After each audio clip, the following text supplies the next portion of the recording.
When it comes to keeping your wheels rolling, Advanced Tire has you covered. From passenger and light duty to commercial and agricultural tires, they stock all major brands and sizes. Their team handles mounting, balancing, tire repairs, rotations, and motor vehicle inspections quickly and reliably. And for hard-working local farmers, Advanced Tire offers on-the-farm tire repair service to keep your operation moving. Family owned for 17 years, Advanced Tire is proud to serve the Bethany area with fast, dependable, community-rooted service.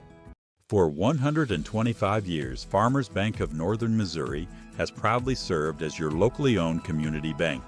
From convenient online banking and our easy-to-use mobile app, we're here to meet all of your financial needs. With 10 locations across northern Missouri and southern Iowa, you'll always find trusted service close to home. Farmers Bank of Northern Missouri, locally owned, locally trusted, banking Bethany can count on. Learn more at onlinefarmersbank.com. Member FDIC. Okay, CF Rainey with Bulldog Sports TV, another one of our Sports Central interviews brought to you by Harrison County Community Hospital, and joined by Coach Kale Watson, South Harrison Varsity Girls. And Coach, you go down to the sectional game.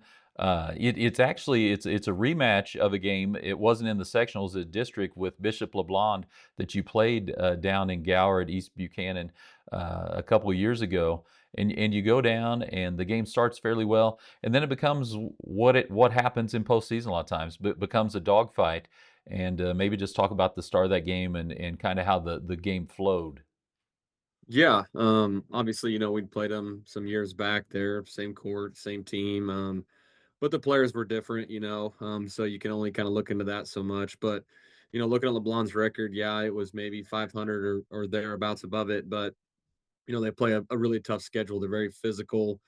And that's probably the thing that we were most concerned about from a coaching standpoint is everyone we talked to, having not really seen them in person, is that they're just really physical. They're big, they're long, and that obviously kind of showed through there in that game.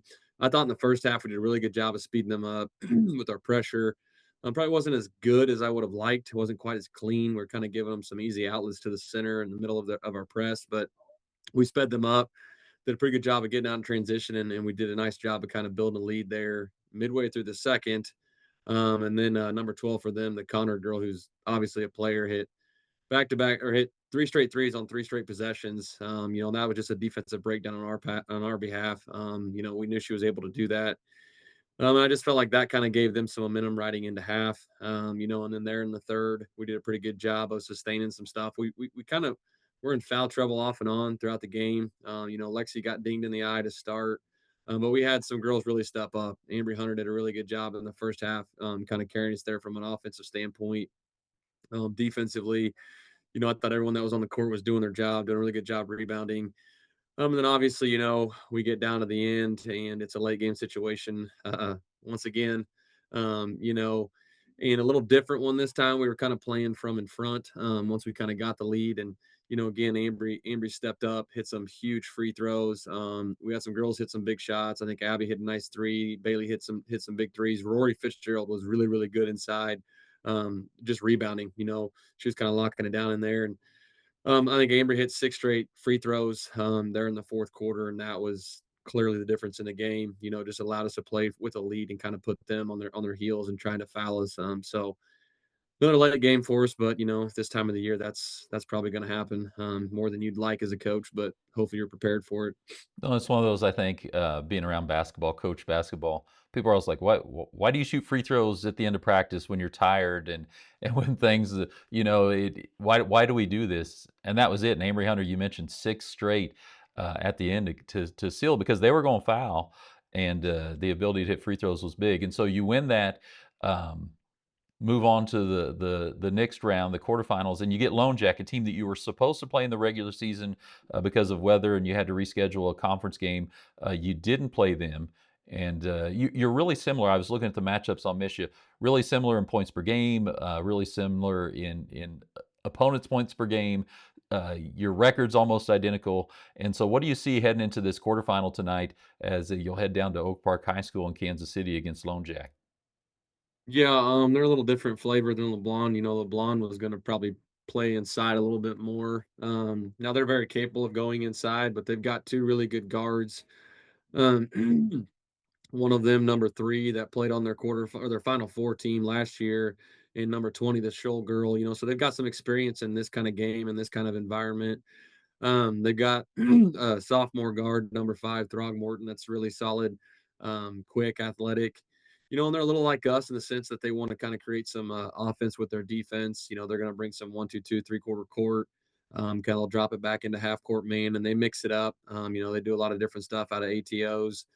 Their coach is really good with what he does from a game plan perspective, just in the film that I've watched and who I've talked to. So yeah, you can't go into this game expecting it to be a blowout. These games are always going to have a lot on the line. Nerves are going to be high. I think it's going to come down to the team that can settle into that the fastest. The team that can play as connected and as tough together as compared to the other team. And from an X's and O's standpoint, I think we match up pretty well with them. I think we've got some depth that maybe they may not have. But again, having not seen them in person, it's kind of hard to tell all that. So you're in a way, you're maybe flying in a little blind, and so are they. So you kind of have to feel the game out. And that's the big message to the girls is, hey, we want to throw the first punch, but if they throw one back, we've got to be able to absorb it. We've got to be able to adjust and pivot. And in these games, you have a game plan. It's plan A. And then you have plan B, and then you've got to be able to move. You got to be able to adjust. And I think that's going to be the biggest thing for us. And luckily, we've had that this year. We've had to adjust in game. We've had to make some adjustments to ball screen stuff. We've had to adjust our press, whether we're in it or we're backing it up. So it's going to come down to, hey, we've been in this situation. It may not have been in this environment, but we've seen what we're going to see tonight. It's just going to be a different opponent. So at the end of the night, it's still basketball. I tried to explain that to them. I'm sure they were looking right through that, but it is still basketball. It's still a game. It's 4 quarters. The other team's got to play the same game too. So Yeah, and it's something, Coach, we talked about. Number one, the close games. I was just looking. Um, Obviously, Lawson and Bishop LeBlanc for you guys games that were close. You got trailing in the Lawson game. Since they've hit postseason, they haven't had one of those that they've had to come out of. In fact, they had a huge win, 61-33 over Holden. So I think being battle tested, I called your team the heart attack kids. After the last couple of games, your wife was sitting in front of where I was broadcasting from down in at East Buck, and late in the game when it was close, she turned around, and just kind of gave me this look that probably only coaches' wives have it in those moments. But the ability to be in those games, and then I think the other thing, and you and I talk about it almost every week, you don't have a team where they can just come in and say, hey, we're going to stop Lexi Hunter, or we're going to stop Bailey Barnett, or we're going to stop Abby Owens, or we're going to stop Briley Sherrill, or we're going to stop Ambry Hunter. Right? Everyone, different people answer the bell at different times.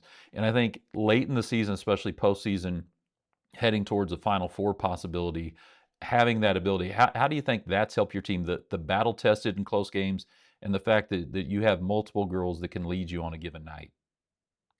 yeah, I think that's the special thing about this crew is that you can try to turn the faucet off on one hydrant, but there's a lot more hydrants out there that we can go to.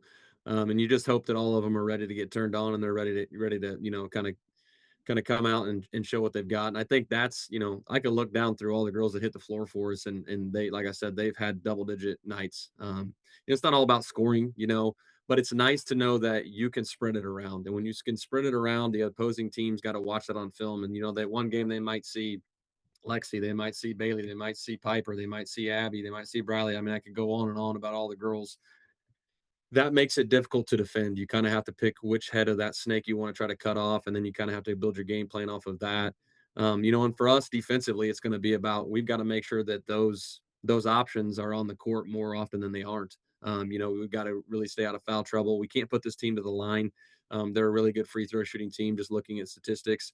So it's got to be really clean. We talked to the girls last night about we've got to be cleaning operations in the full court. We've got to be cleaning operations in the half court, rotations, closeouts, help side D, rebounding. So it's going to come down to all those little things. But I think the nice thing about this crew is we can move the basketball because we have options all over the court. And who that is tonight, I don't know. But I hope it's every last one of them. And I think being battle tested has been good for us. I think it's in a game like tonight, if we get in that situation, hey, we can kind of harken back to, hey, we've been here. XYZ is what we did. We're going to do the same thing again tonight. And then from there, it's just about executing your late game stuff. And I told the girls, you got to expect this is going to be one of those scenarios. Usually in the postseason, that's where you're at because that's the kind of teams that get here. So we've just got to be really, really locked into what we're trying to get, what we're trying to take away from them, and then kind of take it play by play and possession by possession. Okay, well, Coach, good luck tonight. If you can't make it, if you're watching this, you can't make it. We are Bulldog Sports TV, the lone broadcaster for tonight's game, so you can catch it on Mission TV.